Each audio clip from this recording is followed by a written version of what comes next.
मो ना अनंत प्रसाद जेना मु बर्तमान उत्कल समन्वय केंद्रीय कमिटीर सभापति अच्छी। आम सांबादिक सम्मेलन आज आपण मानू डाकी अनुरोध करूँ जे सीमांत अंचल ओडिशार सीमांत अंचल सबुबले असुरक्षित। आपड़ देखिथे से पाखरे बालेश्वर जलेश्वर साइड केमती बाली नहीं जाऊँगी पाखरे कोटिया विशेषकर कोटिया वर्तमान प्रत्येक दिन कागज रे बाहरुची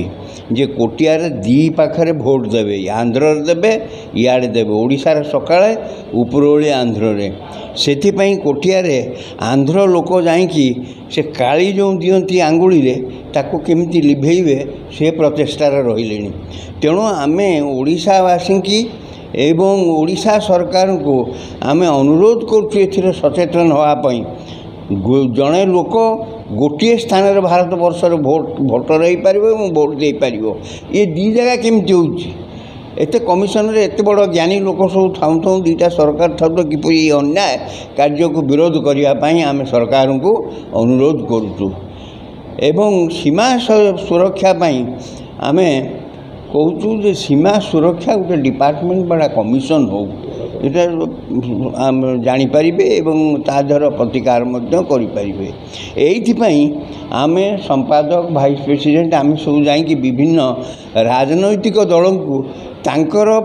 जो भोट ये रखापी आम अनुरोध करूँ। कांग्रेस को कहूँ बीजेपी मनमोहन सामल को कहूँ बीजेडी की कहूँ 55 कानून को तो बहुत से खुशी है कहले हाँ भल कथा यहाँ आम सब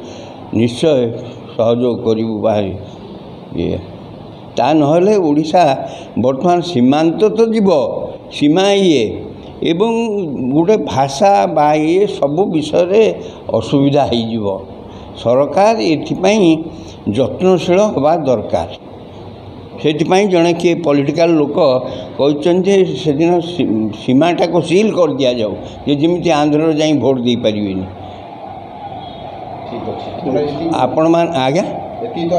हाँ आपण मान जरिया अनुरोध करूँ सरकार को एवं सब राजनैतिक दल को ए टू बी कॉन्शियस।